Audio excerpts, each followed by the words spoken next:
Hello and welcome to Chapter 9. So we are talking about reporting and analyzing long-lived assets.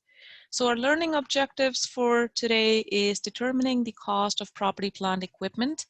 We will explain and calculate depreciation. Then we will look at derecognizing property, plant, equipment, identify the basic accounting issues for intangible assets as well as goodwills, and we will illustrate how long-lived assets are reported on our financial statements. So starting with the property, plant and equipment. So these are your long-lived resources that the company has the rights to. They control these resources. These are tangible in nature. These assets do have a life of over multiple years, which is over 1 year, and they are helping the business generate revenue. The business is not intending to sell this to the customer. In the course of business, they might end up doing so, but that really is not the intention. The intention of the long-lived asset is to be used in the business operations to generate revenue. So these items or these criteria have to be satisfied when we classify an item as a long-lived asset or a long-lived resource, and that's when it goes to your property, plant, and equipment. So then we look at determining the cost. So what really should be the cost that goes into your property, plant, and equipment? So one of the most obvious cost is your purchase price. So whatever was purchase price of your asset will be the cost. But over and above that, we are able to include certain cost, and that is what we are discussing here. So we are including any non-refundable taxes. So if you have any provincial tax, any PST that was paid on the items, then that is non-refundable tax, and we will be able to disclose that. Any duties or any discounts, so it has to be net of all of those amounts. GST does not become part of that transaction cost because that is refundable. So basic idea is any expenses that the business has incurred in order to bring these assets to their intended location or intended use can be capitalized. So the estimated cost of future obligation to dismantle, remove, or restore the asset at the end of its useful life is also part of your total cost of the asset. So it's not just the cost of your asset as of today, but it also is the cost that we will incur in future at the time your asset is required. There are certain assets that does have the retirement obligations attached to that. So these assets can then be subdivided into different categories such as land description, building, equipment, vehicle, tools. There can be different classes of assets that you could end up seeing on statement of financial position. So when we look at the land, the cost of the land that you're able to include will be the total purchase price for the land, any closing costs that we had to pay, which is such as your title search, any legal fees, or any additional cost that you had to incur in order to bring that land to intended use, which is net of any salvage that you have, is the net cost of that land. Land is the only item, only property, plant, equipment item that has indefinite life. It does have physical substance, but it has indefinite life. Therefore, we are not able to depreciate that asset. All the other assets in property, plant, and equipment category that has physical substance will have to be depreciated. So looking at our land improvement, so the cost of the structural additions that is made to the property. So the things such as your paving, fencing, sidewalks. So these are the items we are constructing on the land. So land doesn't have a life attached to that. It has indefinite life. But these structural changes that we make on the land do have fixed life attached to that. So these are referred to as land improvement. So because this will decline in service potential over time, we record them separately from the land asset. And these land improvements will be depreciated over their useful life. So here we are not including the cost that we are incurring to get the land ready for use. That becomes part of the land cost. This is land improvement, so entirely two different assets. For the building, what we are able to include in the cost of your building, if you are buying a building, then it's relatively easy, okay? But the problem comes in when you are constructing one. So when we are constructing a building, then we will be looking at the cost, such as your contract price, your architect's fee, your building permits, excavation cost, as well as the interest the company has to pay while they were constructing this building. So that is more of a higher level concept that is explored in the advanced financial or the intermediate and financial accounting courses. But when it comes to construction of a building, all of these types of cost can be capitalized. On the other end, if you are purchasing a building, then life is much more easier because we are only looking at the purchasing price of the asset, the closing cost, which generally is your legal fees, and any cost that is required to make building ready for its intended use. Okay, let's say the building was not in a very good situation, or you know in a condition, sorry. So if you had to make any renovations to bring that building up to the intended use condition, then all of that cost can be capitalized as well. So with regards to the equipment, the same idea applies there as well. So when it comes to the equipment you're purchasing this, we can include the purchase price, which is the most obvious one, any freight charges that we had to pay, any insurance that you paid during transit. Now, insurance is a tricky one because we can only include insurance that was paid while that item was in transit. Okay, but insurance is always something that we have to carry while we have that asset as well.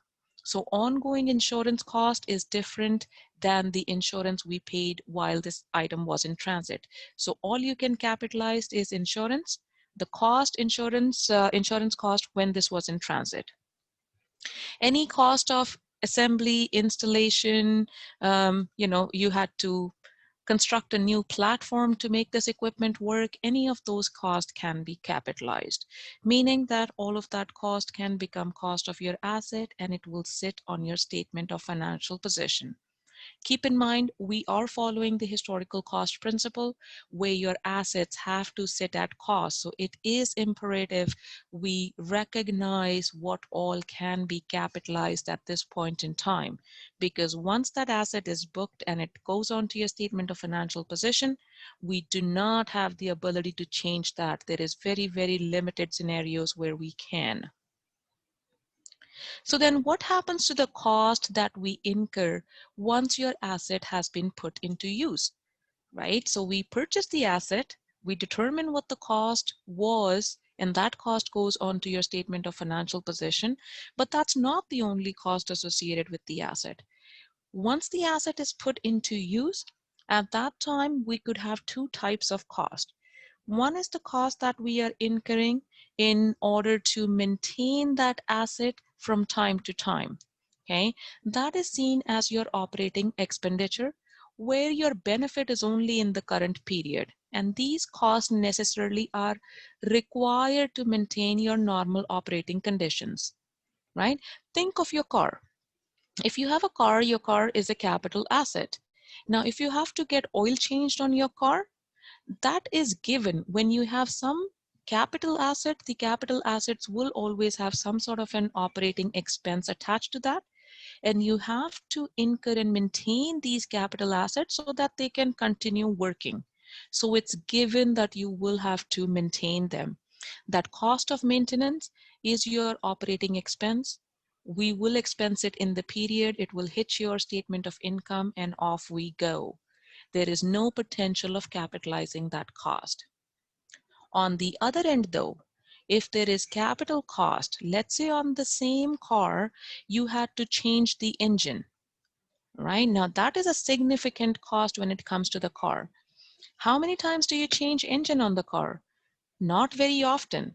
So in that case, we will look at two criteria. One is did putting in the new engine change the life of my asset? Okay, it can be a yes or no answer. Alternatively, we can say, is my car performing better because I changed the engine? The old one was dying and the car wasn't performing. You could not drive it over 40 kilometers an hour. With the new one, yes, you can, make this thing run. You can go at 120. So your productivity or efficiency has changed.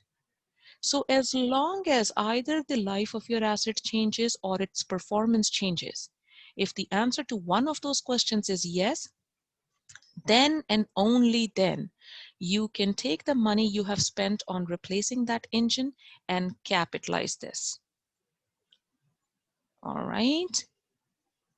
Okay. By the same extension, let's say for the same car, you had a black car. You hate the color on that. Okay, there's nothing wrong with the color. You don't like it and you want to paint it all red. All right. In that case, neither the life of your asset is changing nor the efficiency is changing.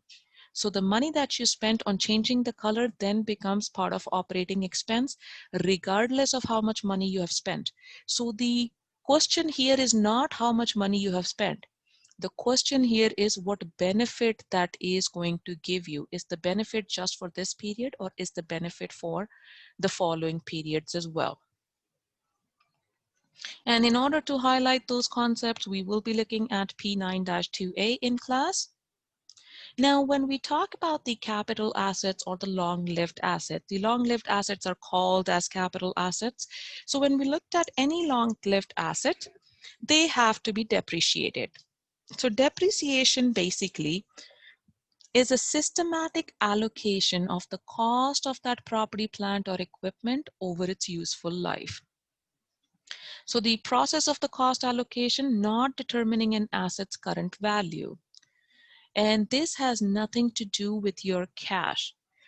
The booking of your depreciation entry, now if you remember from your adjusting entries and journal entries, at the end of the period, we debit depreciation expense and credit accumulated depreciation.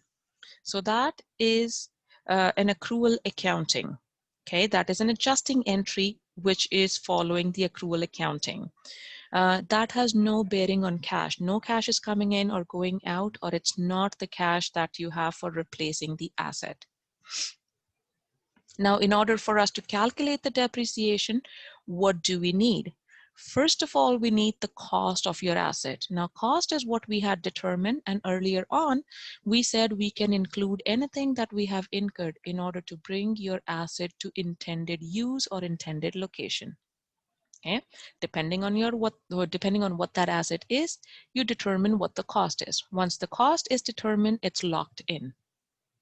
Then we determine the useful life. So the period over which this asset will help us generate revenue or is expected to be used.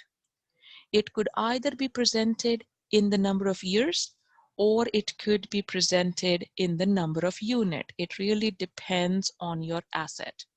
If you're looking at a car, you could probably represent that in the number of units output in terms of the mileage or the kilometers that it will drive over the life. If you're looking at a machine or an office building, then you can estimate the life over a number of years. So it really depends on the asset. The third component we need to address is the residual value, and sometimes this is also called as salvage value. So at the end of the estimated life of this asset, when we are disposing this asset off, at that time, what is our expected return on this asset? How much can we sell this for? Okay, some companies will put their value on the residual value. I personally never put one. I always go with the residual value of 0. And that's because it depends on the company policies as to how they use their assets. We use our assets up until they break down. That means we are not intending to sell them after a while. That's why I use the residual value of 0, which makes sense in my environment. But that does not mean that, because it's easier, that is what we will go by. No, it depends on the company policies and what their intended use for that asset is. If the company is saying that, you know what, I'm only going to use the asset for 5 years, I'll give you an example. There are some companies who will get the assets, they will get the nicest cars, but they will only use them for 5 years. They use these cars for their management. Okay, so they get the fanciest of car, they will use, the company policy is to use them for 5 years, and after that they sell them and get the new one. That doesn't mean there's anything wrong with the asset. The asset is fine. The company doesn't want to use it after 5 years. Okay, so in that case, they will have to come up with the residual value. So it really depends on what you are looking at and what the scenario is. Okay, there is no answer that fits all here. So when it comes to the depreciation method, these are the 3 different depreciation methods that the management can pick from. Now, when the management is deciding which depreciation method to go for, they have to look at what will truly reflect their actual operations. How is this asset being used to generate revenue? So these depreciation methods are not randomly picked and applied. They have to align with the company's actual economic reality of how these assets are used in production, right? So the 3 choices we have is the straight line, diminishing balance, and units of production. Straight line method is the most popular method, and it's one of the easiest method to use. The reason for that is once you calculate the depreciation under the straight line method, then that depreciation expense does not change for the years to come. Okay, so you just have to calculate this once, and after that, we just keep replicating that journal entry year after year. So in this case, we are taking an example where the cost of your asset is $33,000, and that cost likely includes the purchase price, installation, any other cost, transportation, any insurance that the company had to incur. So that's all in. So $33,000 is the capital cost for the asset. At the end, we are expecting this asset to be used for 5 years. That's the useful life. At the end of the 5th year, this asset will be sold for approximately $3,000. So our depreciable amount then is the total cost of $33,000 minus the residual value of $3,000. So the depreciable cost of $30,000 is what we are looking to depreciate over next 5 years. So that $30,000 divided by 5 years gives us annual depreciation for $6,000. In case we have to calculate our straight line depreciation rate, then we can take 100%, divide that by the useful life that we expect for this particular asset. In this case, it's 5 years. So our rate of depreciation, frankly, is 20%.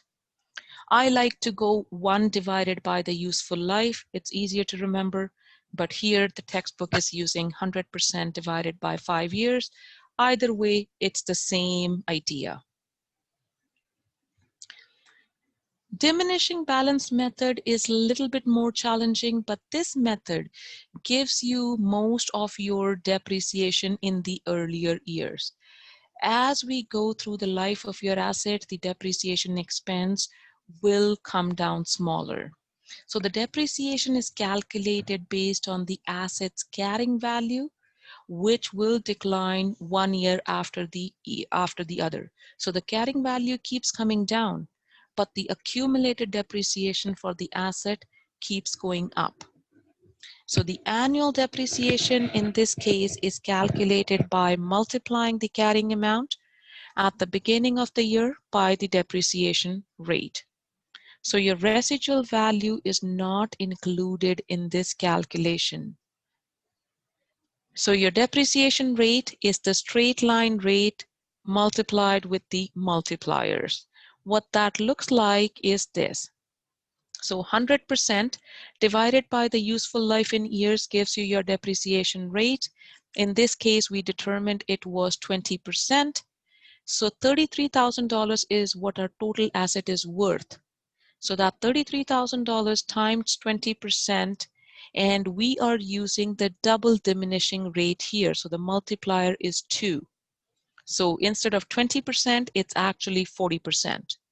So the companies can either go with the single diminishing balance or the double diminishing balance, which is more aggressive, which means your depreciation expense will be higher in the earlier years. So your total depreciation we have for this first year is $13,200. And then the third method of depreciation is your units of production. Units of production method is quite similar to straight line method. Under the straight line method, the life of your asset is indicated in the number of years. Here, the life of your asset is indicated in the total number of units that are expected to be produced from that asset. Okay, so we take the total depreciable cost. Again, coming back to the same example. So our cost was $33,000 with the residual value of $3,000. Our depreciable cost is $30,000. So that $30,000 divided by the 1,000 kilometers that we expect to get out of this asset over its life gives us per unit cost of 30 cents. So then that 30 cents will be multiplied with the actual unit of activity that happens during the year to determine the depreciation expense. We will look at all of those concepts again and refresh them in P9-4A. So some of the other depreciation issues to look at is the significant components. Now, some of these assets might have significant components. Say, for example, if you're looking at a building, it's easy to say that it's a building, but if you think about that, the building really is made up of roof, it's the windows and doors, and it's the structure. Okay, on a very basic level. Roof will have different life expectancy. Doors and windows will have different useful life, and so would the actual structure. So not all of these components have the same life expectancy, which means you cannot combine them together and depreciate as one asset. We have to componentize them and depreciate them separately. Now, income tax is a complicating factor, and this is discussed in the intermediate or advanced financial accounting courses. So we will leave for this to be discussed there. But impairment is the loss in the value. We compare the fair value of your asset against the carrying value. Okay, so the impairment occurs when your carrying value of the asset is more than the fair value. So the asset is sitting on a higher value on the books compared to the fair value. If that's the case, then we are overinflating our assets, and that's an indication of impairment. If we know of impairment, let's say on your books the asset is sitting at $5,000, but the fair market value is only $4,000, then your asset is impaired by the $1,000, and you have to debit impairment loss and credit the asset account for $1,000 to adjust this. Otherwise, you are overstating your asset on the books. Okay, now that's all fine and dandy when it comes to recognizing the cost of your asset and depreciating that. But at the end of its useful life, we start to look at derecognizing these property, plant, equipment. So in our case, we had expected our asset to last us 5 years. So at the end of the 5th year, what are we going to do with that? We are going to dispose the asset off. But before we dispose the asset, we have to update our depreciation expense account. So your depreciation up until the date of disposition has to be updated. Once the depreciation is updated, then we will have to update the carrying amount, which is the cost minus your accumulated depreciation. Once that is done, then we will compare the carrying amount against the proceeds to say whether we had gain or loss on disposition. So if the money that you received, which is your proceeds, is higher than the carrying value, then we are looking at gain. Otherwise, it's a loss. So then we will go ahead and de-recognize that asset, meaning take it off. So your assets have a normal balance of debit. When you are taking the asset off your books, you will credit that asset account. Now, asset account also has a contra account, which is accumulated depreciation attached to that. So if the normal balance for asset account is debit, then the normal balance for contra account will be a credit. So in order to take that accumulated depreciation account out, we will debit that. Then we will record the cash that was received, and that's how we will figure out the resulting gain or loss. Loss will have a normal balance of debit, and gain will have a normal balance of credit. The asset retirement is a similar concept to asset disposition. And we will look at those concepts in these examples.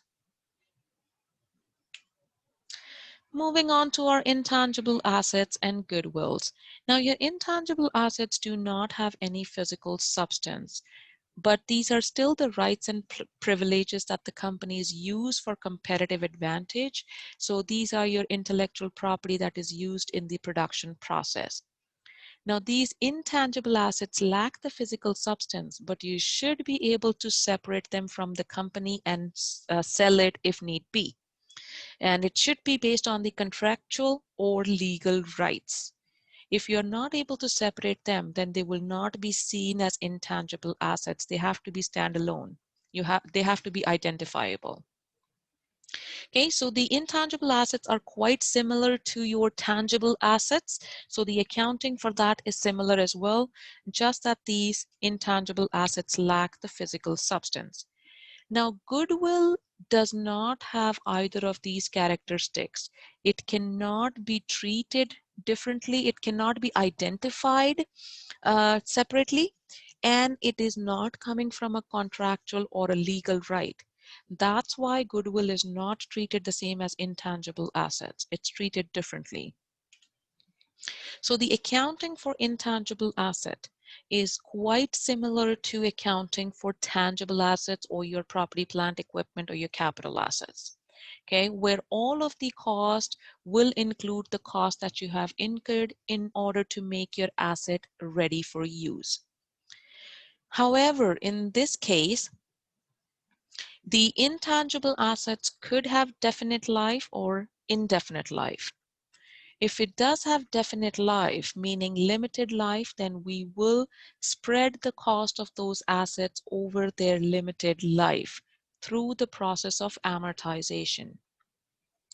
But when we are doing that, we need to account to make sure that we are amortizing over the lesser of estimated useful life of the asset and the legal life.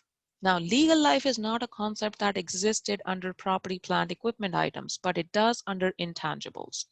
So we will amortize that asset over the lesser of estimated remaining useful life and the legal life. On the other end, if your intangible assets do not have finite life, meaning they have indefinite life, then you cannot amortize them, but they have to be checked for impairment. All of your intangible assets are checked for impairment. If there is any indication of that, then we will have to adjust our intangible asset. So some of the intangible assets with finite or the fixed life is your patent. Your patent has legal life of 20 years, but the useful life might be different. Useful life is how long can we use this asset in order to produce revenue? Because keep in mind the technology and market keeps changing. Okay, so you might not be able to make money off that patent for next 20 years. It might be shorter or it might be longer, depends on the item. Okay, but the legal life of patent is 20 years. For your research and development, the research cost can never be capitalized. Any cost that the company incurs in research is expensed as you go. The development cost can potentially be capitalized if it is associated with an identifiable, feasible product, which you can actually take into production. So if the company incur cost on development, there is active market and the company does have the ability to produce and the resources to produce that item, then there are certain set of criteria that they have to meet. If all of those criteria are met, then the development cost can be capitalized, but research cost can never be capitalized. Copyright has a legal life of the life of the creator plus another 50 years. And you are expected to know the legal lives. Looking at the intangibles with the indefinite lives, we have things such as your trademarks or trade names, which are your words, phrases, jingles, symbols, or anything that distinguishes your business from others. Your franchise is a contractual arrangement to sell the product of services. If your franchise does have finite life, then you would amortize that. If it doesn't have finite life, then you will check it for impairment. Same idea with your licenses that gives the holder the operating rights. So what really is goodwill then? So goodwill is the asset representing future economic benefit that is arising from purchase of a business. So if our business purchased a new business, then the difference between the cost we are paying minus the fair market value of those identifiable assets, okay, is what your goodwill is. So this basically represents extra value that is related to the business when it was purchased. Goodwill can only show up on your books if a new business was purchased. For an existing business, we cannot go ahead and record internally generated goodwill. So goodwill does not have any life, which means you cannot amortize that, but you do have to check this for impairment on an annual basis. So this is what the presentation of our long-lived asset looks like. So we will see certain items on your statement of financial position, your statement of income and cash flow. So on your statement of financial position, you will see different categories for your non-current assets or your long-term assets, which is for property, plant, equipment, intangible assets, and goodwill. And disclose the notes and the accumulated amortization depreciation in the notes to your financial statements. The disclosure for depreciation amortization methods that we have followed, the useful life or the rates are also disclosed in your financial statement notes. What goes on to your statement of income is your depreciation and amortization expense, along with any gains and losses that you have from the disposition of your asset. The statement of cash flow will capture the money that we have spent on buying these assets or when we retire them. So we will look at those concepts in these examples. And lastly, my friends, is the comparison between IFRS and ASPE. That concludes the chapter. Good luck listening and thank you.